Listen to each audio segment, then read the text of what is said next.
તારહુંદી કાનુડો કામણ ગારો કાનુડાનો રંગ અત્યાર સુધી કોનુડા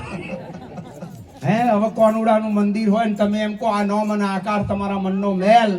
ઓહો હો અત્યાર સુધી અમે મેલની પૂજા કરતા હતા મેં કહું હા 21મી સદીમાં મરવા હાટે બોલીએ છીએ સકોઈ મારનારો ચોખ્ખી ગર્જના અમારી છે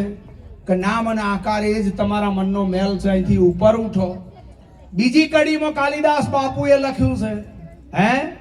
હે ઘાટે ઉતર્યા છે પ્રગટ પરમાત્મા કે ઘાટે ઉતર્યા છે પ્રગટ પરમાત્મા કે ઘાટે ઉતર્યા છે પ્રગટ પરમાત્મા કે ઘાટે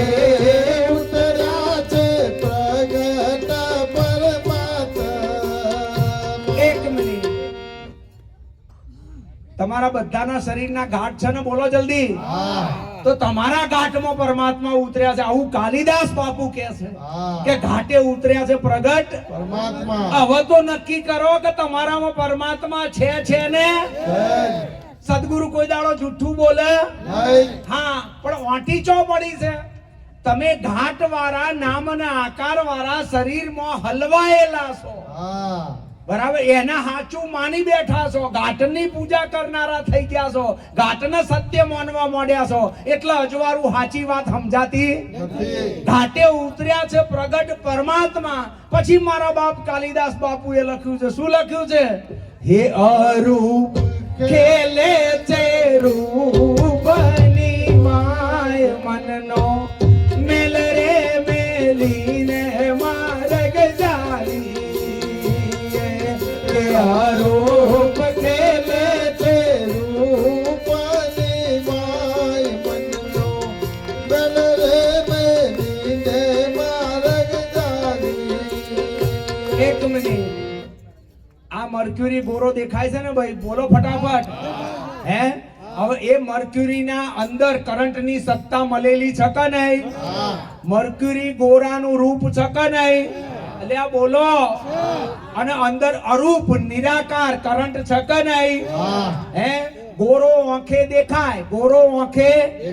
અને કરંટ આંખે દેખાય નહીં અને હોય ને તો આ શરીર બધા ગોરા કહેવાય આ જેટલા શરીર છે એ બધા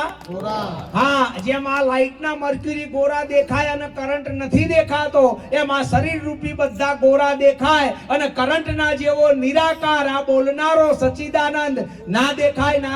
ને નથી દેખાતો પણ ના કહી શકાય નથી દેખાતો પણ છે ને આજે નથી દેખાતો ને છે ને એની ઓળખાણ કરાવો ને એને સદગુરુ કહેવાય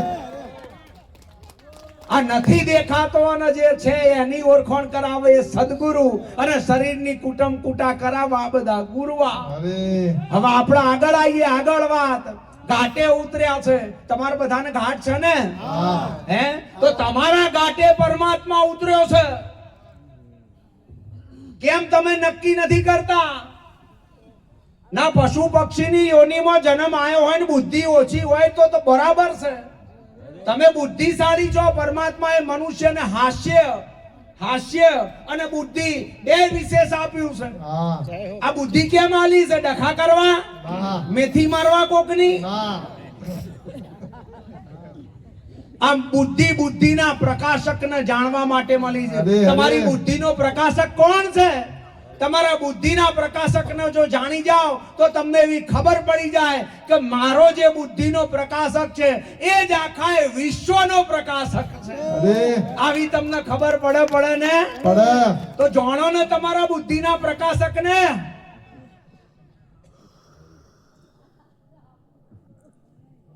પાવર વધી ગયો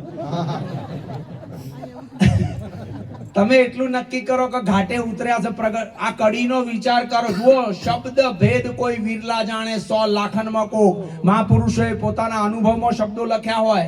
ભજનના શબ્દો શું કહે છે ઘાટે ઉતર્યા છે પ્રગટ પરમાત્મા હવે તમારા બધાયના શરીરનો ઘાટ છે ને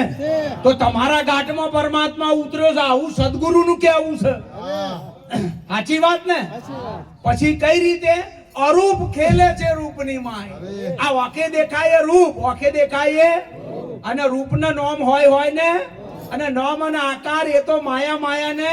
તો માયાના ભીતર માયાનો માલિક પોતે રહેલો છે ને અરૂપ ખેલે છે રૂપની. હા, મનનો મેલ મેલીને માર્ગ. હા, હવે આગળ કાલિદાસ બાપુની છેલ્લી કડી, છેલ્લું ભજન એક કહીએ.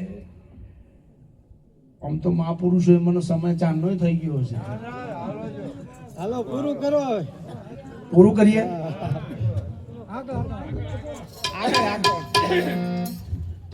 જુઓ,